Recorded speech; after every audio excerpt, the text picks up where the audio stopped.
함께 나눌 하나님의 말씀은 마태복음 10장 1절에서부터 6절까지의 말씀입니다.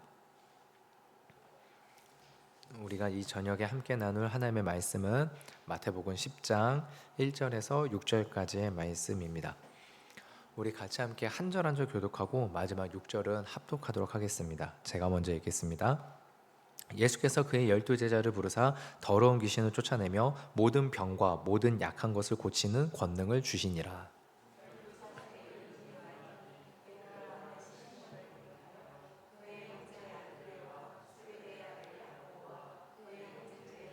빌립과 바돌로메, 도마와 세리마테, 알페오의 아들 야고보와 다데오.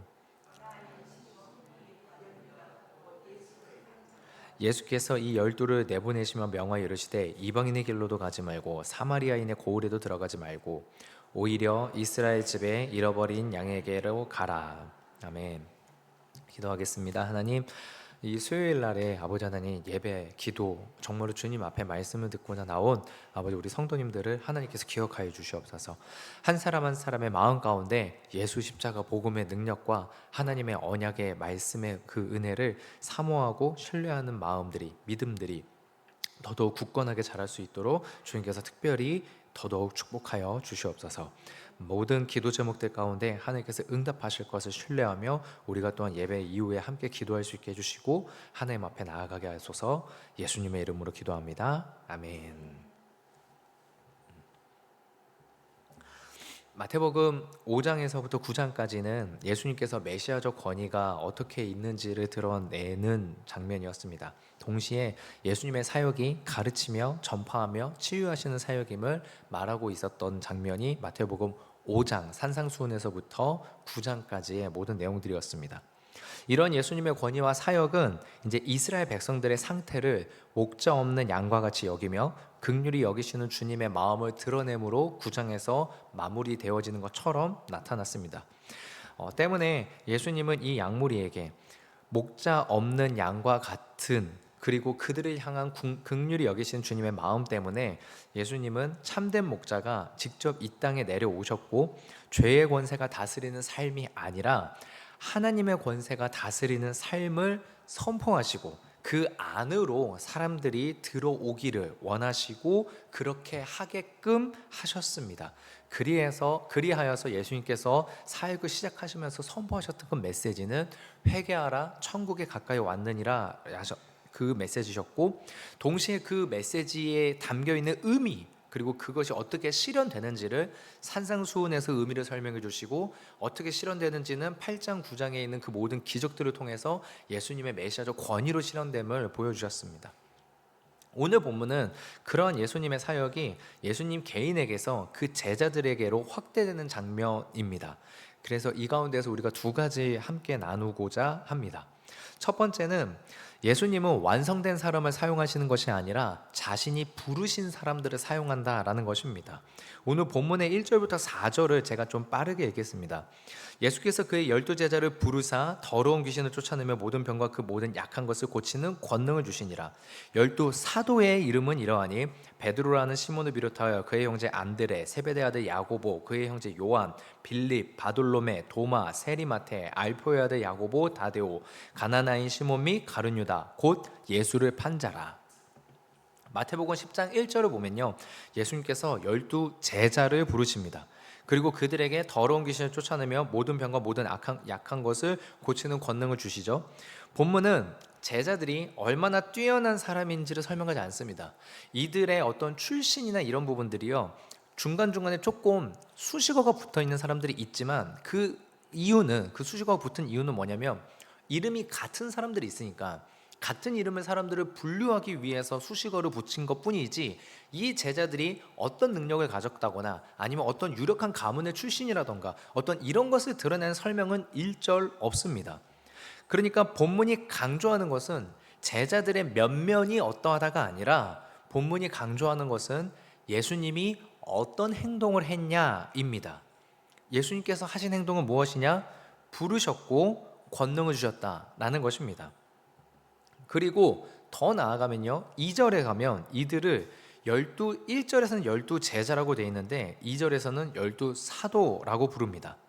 1절에서는 제자이고 2절에서는 사도죠. 제자는 배우는 사람들입니다. 그리고 사도라는 이 단어는 우리나라 말에서 사실 잘 안 쓰는 단어이기 때문에 우리 개념이 조금 우리 안에서 생소했지만, 원어적으로 봤을 때 보냄받은 사람입니다. 그러니까 예수님께서 12제자, 배우는 사람들을 보내는 자로 바꾸신 장면이다라는 것이죠. 그런데 여기에서 중요한 문제가 있습니다. 이 12이 어떤 사람이냐면 완전한 사람이 아니다라는 것입니다. 이 명단 안에 베드로가 있습니다. 우리는 뒤에 내용을 알고 있죠. 베드로는 나중에 예수님을 3번 부인한 자죠. 도마도 있습니다. 이 도마는 부활하신 주님을 쉽게 믿지 않았던 사람입니다. 무엇보다도 가룟 유다가 들어가 있습니다. 마태는 유다의 이름을 그냥 기록하지 않습니다. 예수를 판 자라고 분명하게 덧붙이죠. 그러니까 우리에게 중요한 사실이, 우리에게 주는 메시지가 있는데, 이게 뭐냐면 12제자를 이렇게 쭉 나열하면서 이들에 대해서 어떠한 이 사람들은 되게 온전한 인간상이다, 이 사람들은 우리가 닮아야 될 이상적인 모습이다, 이런 식으로 지금 마태가 기록하고 있는 게 아니다라는 것입니다. 그 안에는 연약한 사람들이, 그 안에는 두려움을 느끼는 사람들이, 심지어는 예수를 배신하는 사람들이 있었다라는 것이죠. 그런데 그럼에도 불구하고 주님이 그들을 부르셨고 그들에게 권능을 주셨고 그들을 보내셨다라는 것입니다.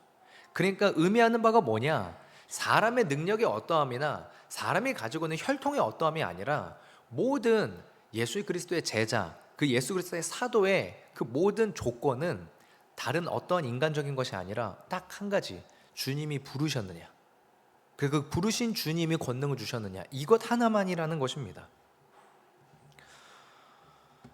이 말씀이 우리에게 이 말씀을 통해서 우리가 2가지 조금 잘못된 생각을 고쳐야 되는 것을 제가 좀 이렇게 생각해 보게 되는데요. 첫 번째는 뭐냐면, 우리 교회 안에서 좀 많이 이런 얘기들이 나오고 있지 않습니까?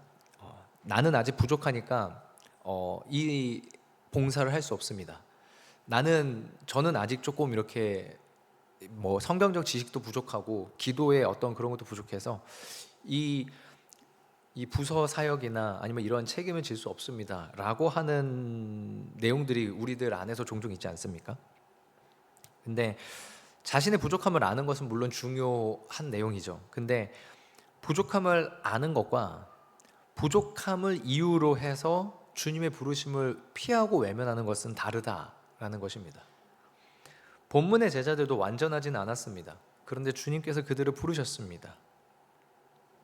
제자들을 파송하시는 이 과정에서는요, 이 제자가 얼마만큼 완성되었느냐, 이 제자가 얼마만큼 뛰어나냐, 여기에서 제자 파송의 유무가 결정되는 것이 아니기 때문에, 예수님께서 부르셨느냐, 그리고 예수님이 권위를 주셨느냐, 오직 이것만이 제자 파송에서 유의미한 것이기 때문에, 우리 안에서 부족함을 아는 것은 물론 중요하지만 그 부족함을 우리 주님이 알고도 나를 부르셨다면 나는 그 부르심 앞에 어떠한 태도를 갖춰야 되느냐라는 생각이 우리가 생각해 봐야 될 첫 번째 부분이다라는 것입니다.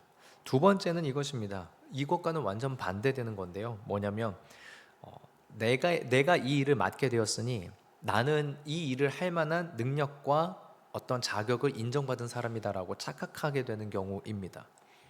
교회에서 직분을 맡거나 가정에서 부모의 자리에 앉거나 일터에서 책임 있는 자리에 어느 위치에 올라가게 될 때, 그때 우리가 내 지위와 역할에 나 자신을 동일시하게 되는 부분에 대한 것입니다.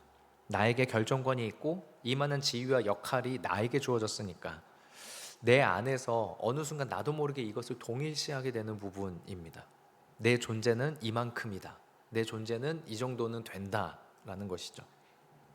그런데 오늘 본문에서는 결국 그렇게 얘기하고 있지 않습니다. 제자들의 권위는 제자들에게서 나온 게 아니라 예수님께 받은 것이다라는 것이죠. 그들이 자기 이름으로 귀신 쫓은 사람들이 아니고 자기 능력으로 병 고치는 사람들이 아니라 예수님께 부름받고 예수님께 권능받고 예수님께 보냄받았다는 이 한 가지 때문에, 예수님 때문에 그들이 그러한 능력을 행할 수 있고 그들이 그 위치에 있을 수 있었다라는 것. 그렇다면은 오늘날 동일하게도 나 역시 그렇다라는 것을 우리가 늘 생각해야 되지 않나라는 것입니다. 그러므로 부족하다고 도망가지 말아야 되고, 맡겨줬다고 교만해서도 될 일이 아닌 것이죠. 우리가 완전해서 쓰임 받는 것이 아니라 주님께 부름 받았기 때문에 쓰임 받는다. 내 권위로 섬기는 게 아니라 주님이 내게 맡겨주신 권위로 가정을 섬기고 교회를 섬기고 영혼을 섬겨야 된다라는 것. 이게 참 예, 계속해서 우리의 마음 가운데 있어야 되지 않은가 싶습니다. 말씀은 나의 완성도를 근거로 삼지 말라고 합니다. 나를 부르시고 보내신 예수님을 의지하라 라고 하죠. 그래서 첫 번째 묵상인 주님이 완성된 사람을 쓰시는 게 아니다. 주님이 부르신 사람에게 주님이 권위도 주셔서 주님이 사용하신다. 우리가 이것을 신뢰하고 우리가 이것이 마음 가운데 새겨져서 하나님 앞에 기도함으로 담대하게 나아갈 수 있으시길 소망합니다. 두 번째는 이것입니다. 주님이 우리를 보내시는 이유는 길 잃은 양을 향한 주님의 긍휼한 마음 때문에 우리를 보내신다라는 겁니다. 본문의 5절과 6절은 이렇게 말합니다. 예수께서 이 열두를 내보내시며 명하여 이르시되 이방인의 길로도 가지 말고 사마리아인의 고을에도 들어가지 말고 오히려 이스라엘 집에 잃어버린 양에게로 가라. 5절과 6절을 보면은 예수님께서 파송의 방향을 결정하시는데요, 이스라엘 집에 잃어버린 양에게로 가라 라고 하십니다. 이스라엘을 표현할 때 앞에 있는 것은 이방인의 길, 사마리아인의 고을이라고 하는데 이스라엘은 집이라는 표현을 씁니다. 집은 하나님의 언약 백성, 하나님의 약속 안에 있는 공동체에 있는 이 사람들이 모여 있는 곳인데, 그런데 참 예수님께서 뭐라고 하냐면 이 집 안에 잃어버린 양이 있다라고 하신 거죠. 집 안에 있는데도 마태복음 9장의 마지막을 보면 예수님께서 무리를 보고 불쌍히 여기시고 긍휼히 여기셨다라고 되어 있습니다. 근데 왜 그랬냐? 그들의 상태가 목자 없는 양같이 고생하며 기진하기 때문이다라는 것이죠. 그 모습이 주님께서 보시기에 잃어버린 양의 모습이다라고 하신 거죠. 그래서 10장의 오늘 본문 10장은 예수님께서 갑자기 제자들을 파송하신 게 아니라 그 이스라엘 백성들을 긍휼히 여기시는 그 마음 때문에 예수님께서 제자들을 파송하는, 예수님께서 제자들을 부르시고 권능을 주셔서 보내시는 이 장면이 나오게 됐다라는 겁니다.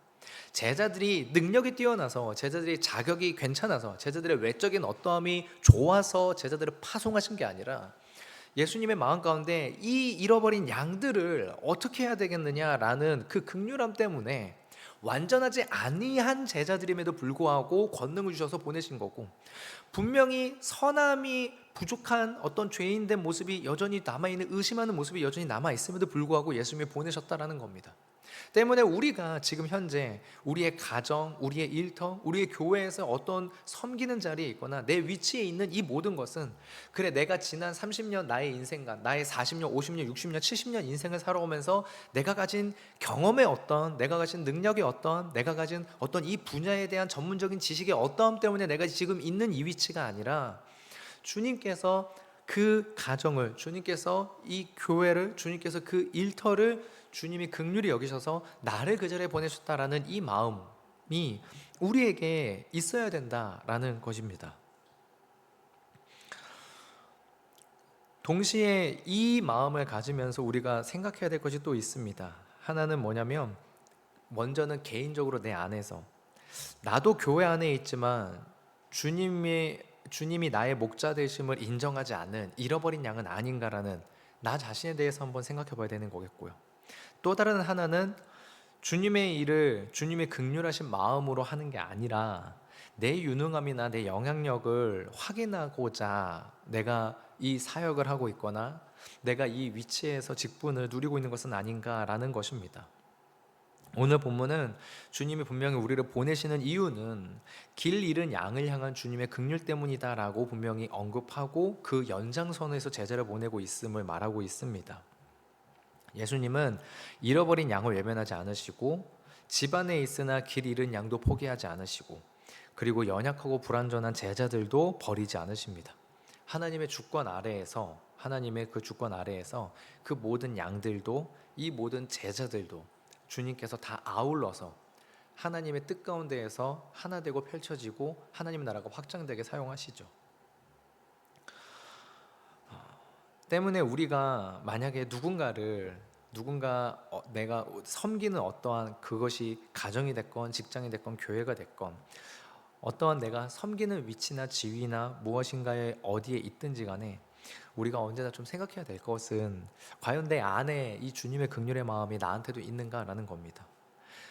9장에서 지난주 금요기도 때 9장 마지막을 나누면서도 결국에는 순서가 예수님께서 보시고 긍휼히 여기시고 그 다음에 제자들에게 이 긍휼한 마음에 대해서 설명을 해주시는, 결국에는 그렇기 때문에 제자들은 어떤 마음을 가져야 되냐면 예수님의 긍휼의 마음을 가져야 된다라는 이것이 순서인데, 어느 순간 우리의 마음 가운데 눈앞에 주어진 일들과 내가 책임져야 될 것들로 인해 주님이 주신 긍휼의 마음은 조금 어느덧 내 안에서도 메말라져 가고 그 외적인 어떤 일들만 남은 것은 아닌가라는 것을 생각해 보게 된다라는 것입니다. 성도 여러분, 오늘 본문은 단순히 우리 모두 사역해야 된다라는 말씀은 아닙니다. 먼저는 예수님을 봐야 된다라는 것이죠. 왜냐하면 예수님이 부르셔야 되는 일이니까, 그리고 예수님의 권능을 주셔야 되는 일이니까, 그리고 예수님이 보내셔야 되니까. 9장이랑 연결하면은 추수할 것은 많지만 먼저 주인에게 청해야 된다라는 것. 그러니까 주인이 허락해야지 이 추수를 할 수 있다라는 것. 예수님이 부르셔야지 추수를 할 수 있다는 것. 근데 그 추수할 그 추수할 방법에 대한 그런 능력 모든 것들도 예수님이 주셔야 된다라는 것. 예수님의 권능으로. 심지어는 어느 밭으로 가서 추수해야 될지도, 잃어버린 양에게로 가라. 먼저 이스라엘 집에 잃어버린 양에게로 가라라고. 그 모든 보내지는 곳까지도 예수님이 하신다는 것. 제자들이 완성되었기 때문에 보냄받은 게 아니다. 모든 것이 예수님에게서부터다. 예수님의 마음, 그리고 예수님의 권능, 그 예수님이 보내신 곳. 그래서 우리가 함께 점검해야 되지 않은가 싶습니다. 나는 내 부족함을 핑계로 주님의 부르심을 피하고 있는 것은 아닌가? 아니면 나는 내게 맡겨진 역할을 내 어떠함으로 착각하고 있는 것은 아닌가? 또 나는 교회 안에 있다는 사실로, 내가 직분을 가지고 있다는 사실로 안심하면서 실제로는 주님의 목자 되심 바깥에 있는 것은 아닌가? 내가 이스라엘 집에 잃어버린 양에 위치해 있는 것은 아닌가라는 사실입니다. 우리가 이런 것들을 스스로 생각하면서 같이 함께 기도하며 하나님 앞에 나아가는 이 예배 시간이 되길 소망합니다. 우리 다 같이 기도하겠습니다. 하나님, 하나님께서 우리 한 사람 한 사람 성도님들의 마음 가운데에 언제나 하나님의 그 마음, 예수님의 십자가의 은혜를 날마다 샘솟게 해주실 것을 아버지 안에 기대하고 소망합니다. 삶을 살아가면서 아버지 하나님, 정말로 누구에게 말하지 못할 마음 가운데 어려움들을 주님이 하나님의 그 사랑의 마음을 깨닫게 해주지 않는다면, 주님이 우리를 얼마나 긍휼히 여겨주시는지에 대한 그 주님의 마음을 깨닫지 못한다면 아버지 하나님, 우리가 견딜 수 없음을 고백합니다. 하나님, 정말로 주님의 마음을 깨닫게 해주시고 그 주님의 마음을 깨달은 자로서 주님이 가라고 하시는 곳으로 주님이 주신 권능 가지고 갈 수 있도록 아버지 하나님, 우리의 마음을 붙잡아 주시옵소서. 그렇게 될 때에 힘드니까, 수고하고 무거운 짐을 졌으니까 쉬어야 된다라는 것이 아니라 내 멍에를 메고 내 짐을 지라라는 주님의 말씀대로 그렇게 부르신 자리로 갔더니, 보내신 자리로 갔더니 오히려 거기에서부터 말도 못할 기쁨과 은혜와 회복의 역사를 경험하게 되는 우리 모든 성도님들 되게 하여 주시옵소서. 감사드리며 예수님의 이름으로 기도합니다. 아멘.